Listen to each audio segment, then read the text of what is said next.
Okay, alright. Welcome back to my YouTube channel. I'm Mandis Vlog. Eto, mainit. Ito ang ating tatalakayin muli, mga kaibigan. Arnie Tevez, dinipensa ang sarili noon. Hindi siya nakipagsabuatan sa pagdukot at pagkawala ng mga sabungero.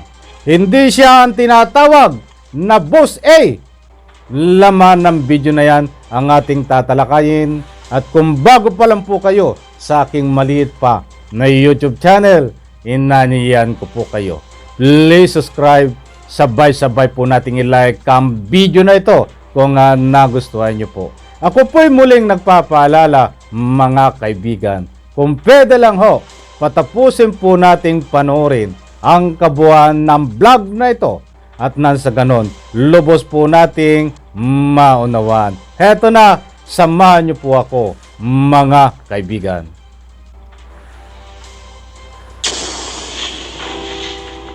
Wala kaming kinalaman dyan. Patutunayan ko sa inyo ang conspiracy.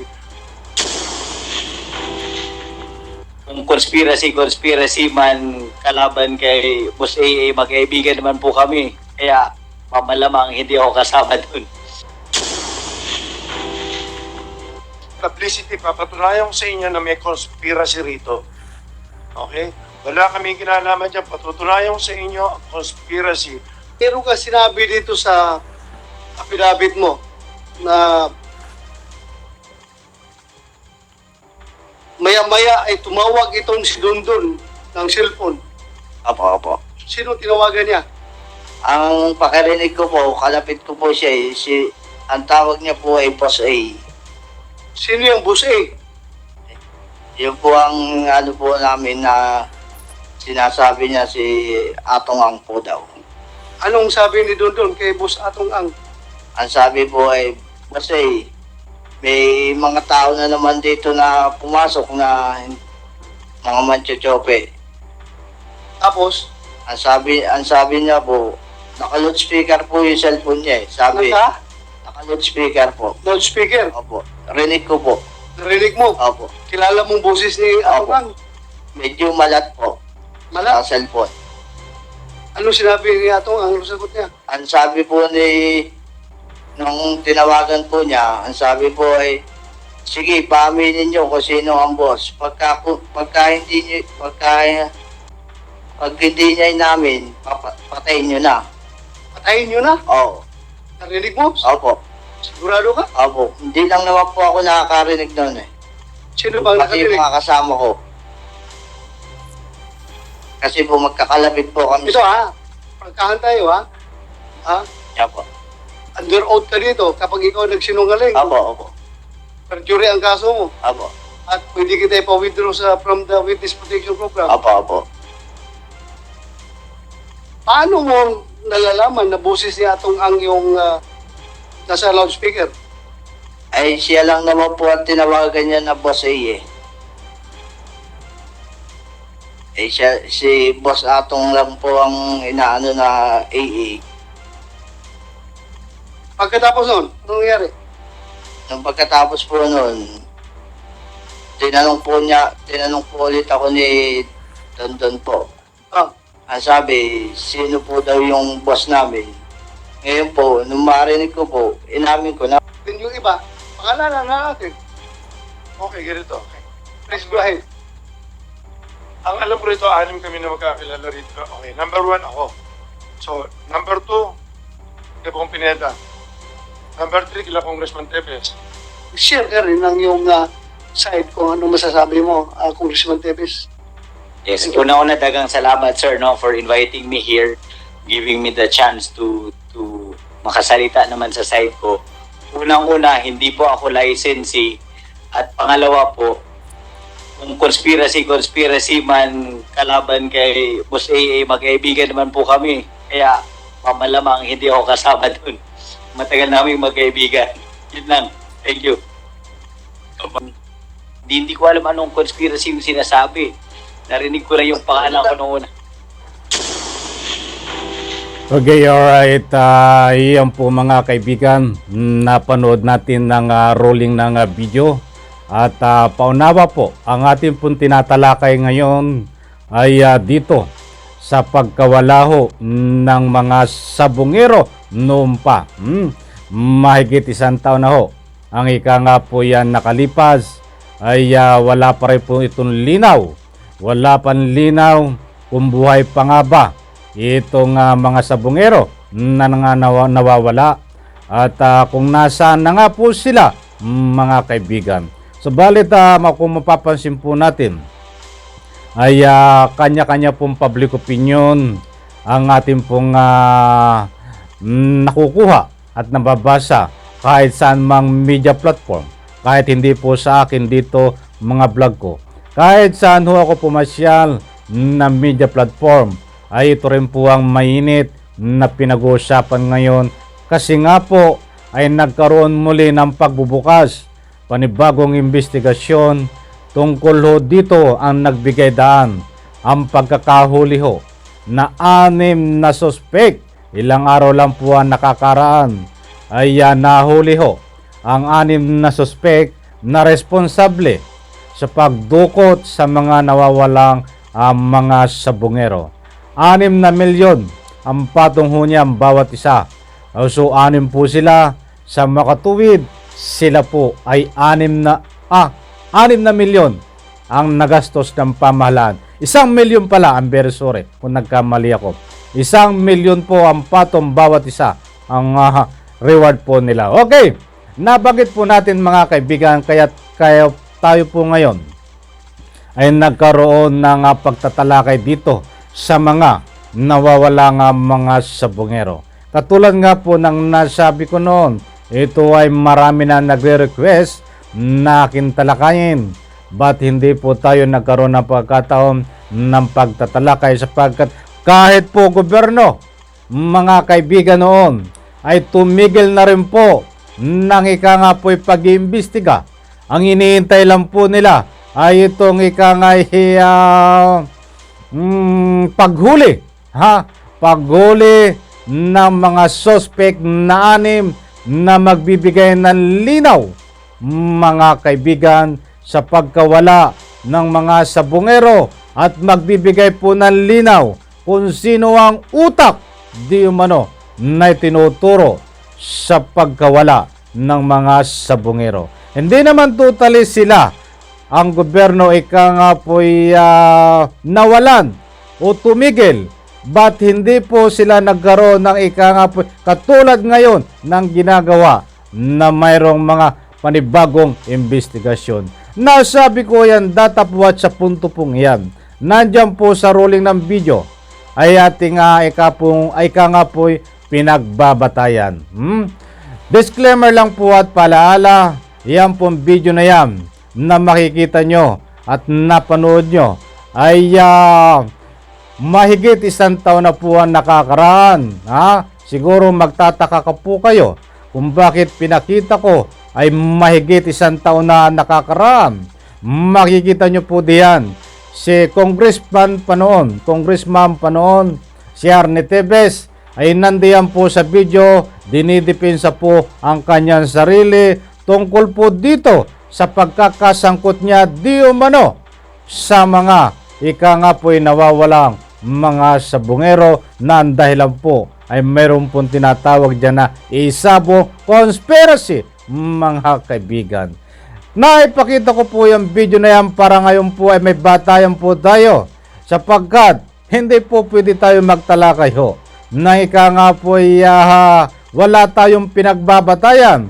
That's why nandiyan po ang ating pinagbabatayan. Sasabihin nyo yung luma, ay karapatan po natin ipakita kahit luma.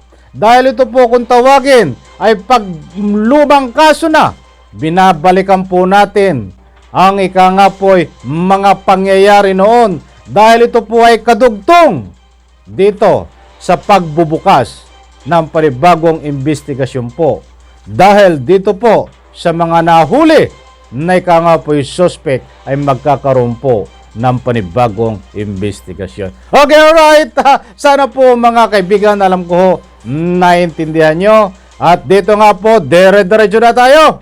At bigyan po ito natin ng counting din, mga kaibigan. mga mahal kong OFW, halina po kayo at saan man sulok ng mundo kayo naroroon, mga mahal kong kababayan sa Pilipinas, halina po kayo at samahan niyo po ako. Naku po, mainit ito, mga kaibigan. Eto, nagbabatay po tayo diyan sa video na yan at napakadami po. Kung makikita nyo po diyan, mapapansin.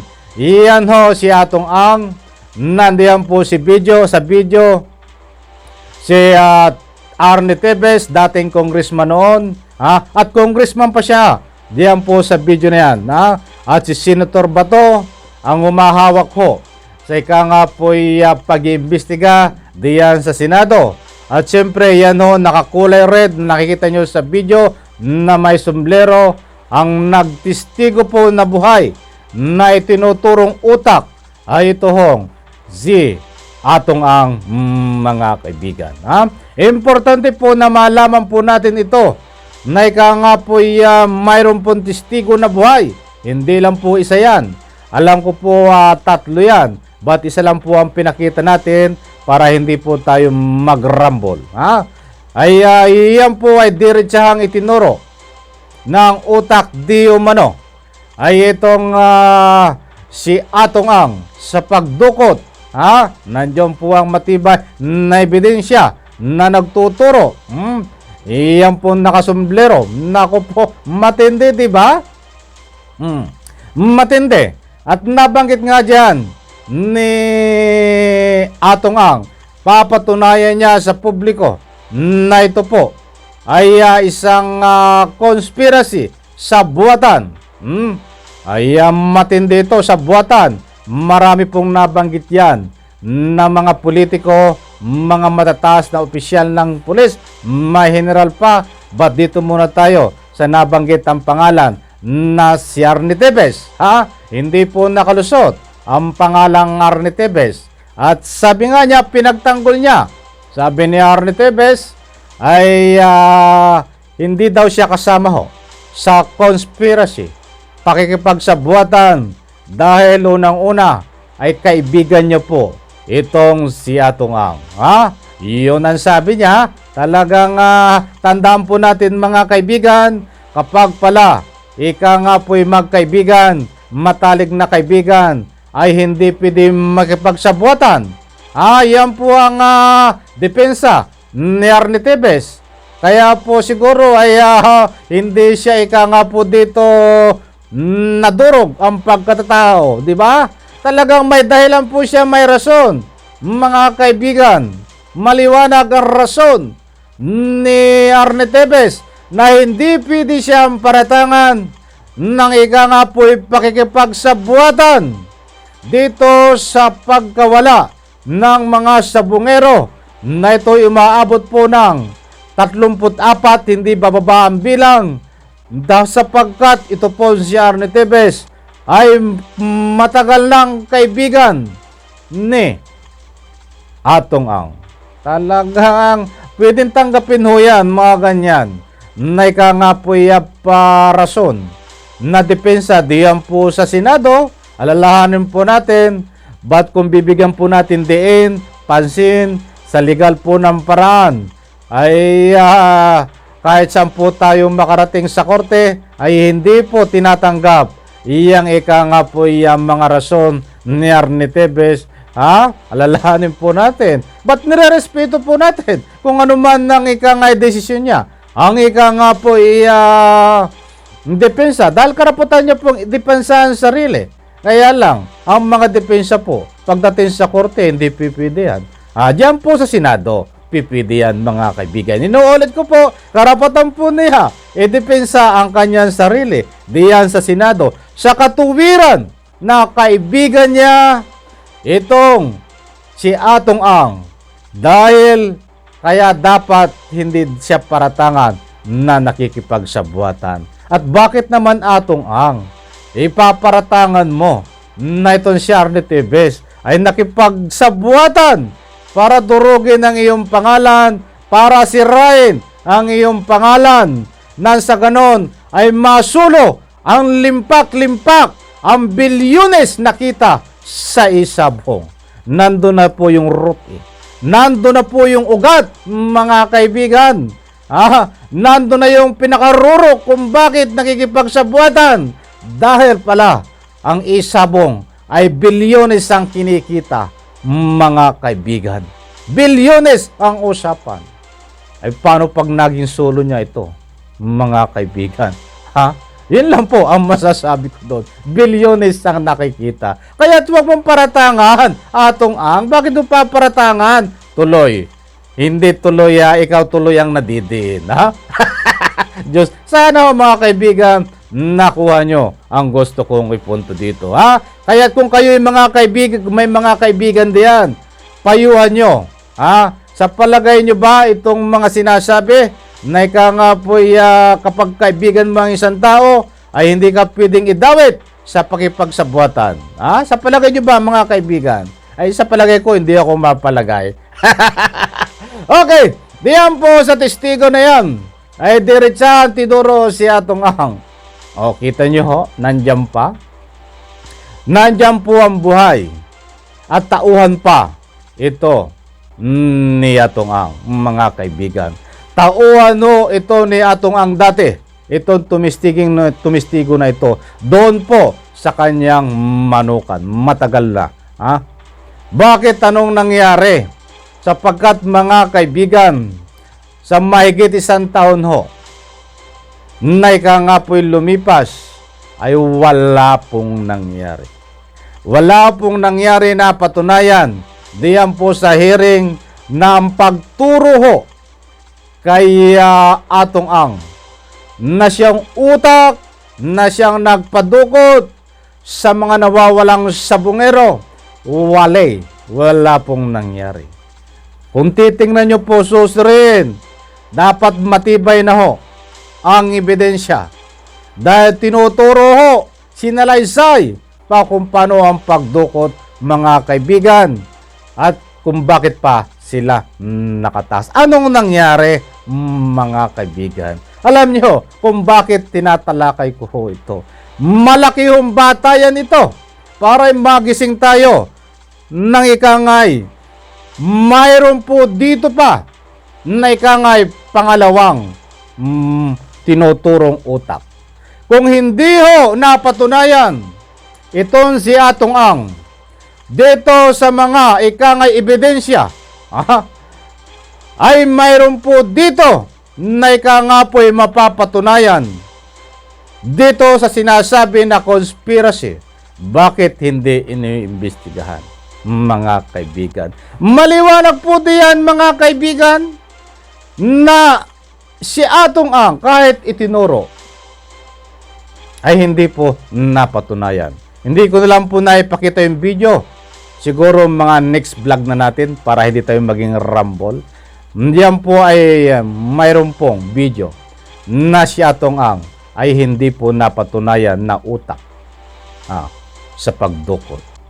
Kahit po mayroon na ika nga po yung nagturo. Nakapaloob po doon sa mga sinasabi ng Senado kung bakit hindi napatunayan. Para hindi magulo, dito muna ho tayo nakapokus sa ika nga po tinatalakay natin ngayon. Sa next vlog ko na lang ho, ipapakita yon.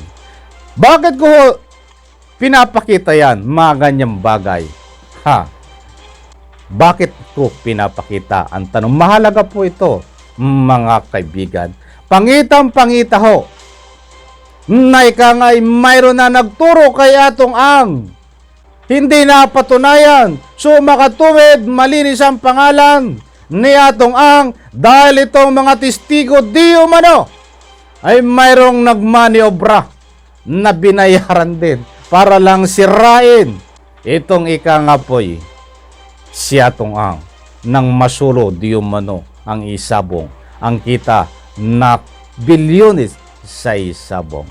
Kung ganon, bakit hindi nagkaroon ng pag-iimbestiga na patuloy dito sa tinatawag na conspiracy? Ay alam nyo na nga na nalinis ang pangalan ni Atong Ang, kaya nga hindi nakasuhan, ay nag-stop kayo, mga kaibigan. Alam nyo na hindi nakasuhan si Atong Ang, so alam nyo na din dito na mayroong utak talaga na gumagala kung hindi siya Atong Ang. Yun po ang gusto kong ipunto dito. Ha? Alam na alam nyo dito na mayroong utak talaga sa conspiracy. Dahil hindi nyo kinasuhan si Atong si Atong Ang. Wala po tayong question dito mga kaibigan. Kung kinasuhan si Atong Ang, so yan ang mastermind. Walang problema mga kaibigan. But ang big question dito ay hindi kinasuhan si Atong Ang. So makatuwid, malinaw pa sa sabaw na malabo. Mayroong mastermind na panibago. Malinaw po yan. Sino ang mastermind niyan? Mga kaibigan na panibago. Ha? Ay sabi nga ni Arnie Tevez, hindi siya ang tinuturo na si Boss AA. Si Boss A. Kayo naman sasabihin nyo, porke ba Arnie Tevez, Arnold po, Arne, sasabihin nyo naman sa comment section, ay tinatawag niyang siyang Boss SA, Boss AA. Pati naman, nilirespeto ko po mga kaibigan. Ang inyong public opinion, malaking tulong po yan sa ating mga ika nga po'y pagtatalakay. Nagkakaroon po tayo ng idea. Huwag po kayo magsawa.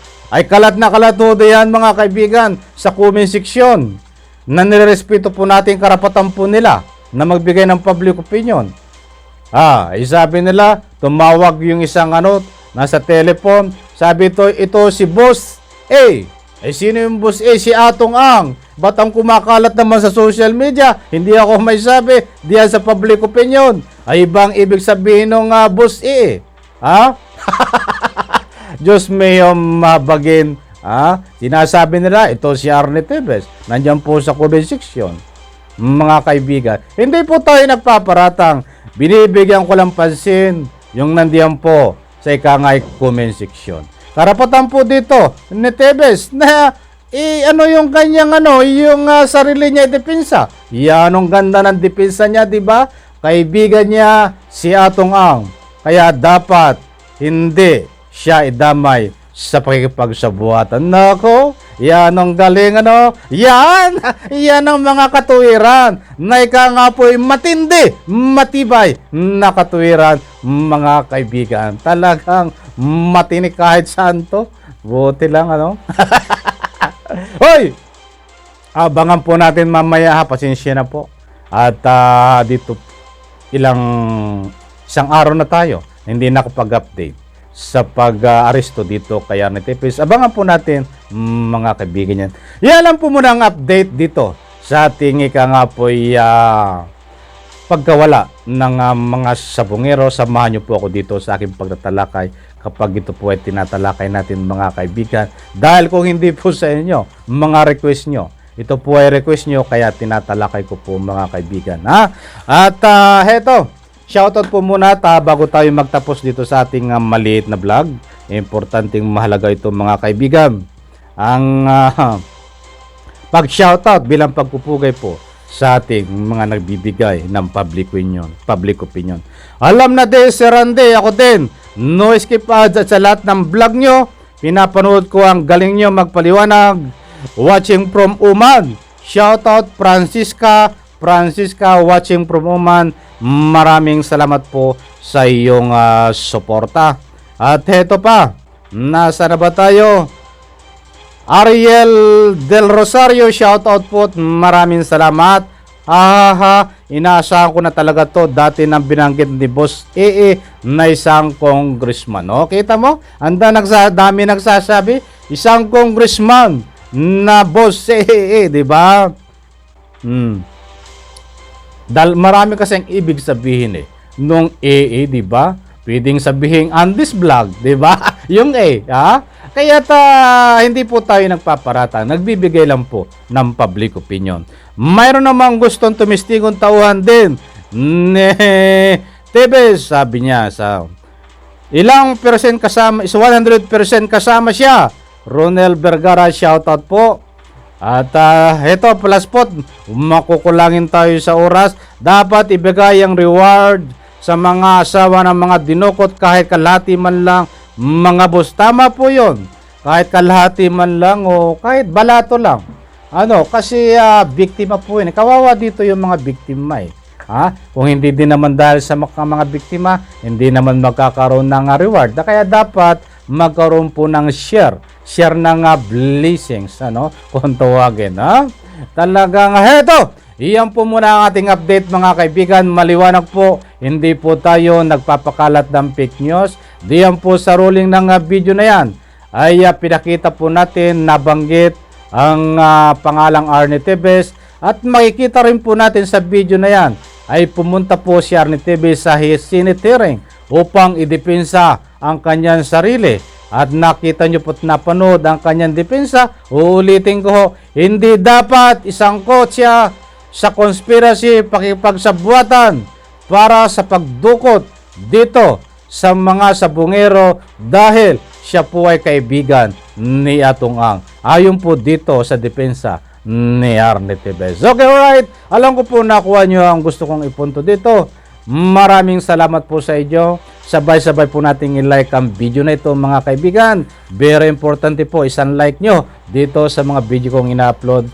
Pagpalain po tayo lahat, public opinion. Maraming salamat po. Sa lahat po na hindi nag-skip ng ads, maraming salamat po. Sa lahat po ng sumusuporta, maraming salamat po. Abangan po ang latest update sa pag-aresto dito kay Arnie Tevez mga kaibigan. Alam niyo, ako ay hindi basta sunggab ng dali ng dali pag ika nga po nagbablog katulad po dito sa pag-aresto. Nagbabalay din po tayo talaga nang ika nga po makapaghatid po tayo nang ika nga po makatotohanan na pinapakita ko po sa inyo dito po sa ating pagtatalakay. Maraming salamat po muli. Pagpalain po tayo lahat. Palakpakan!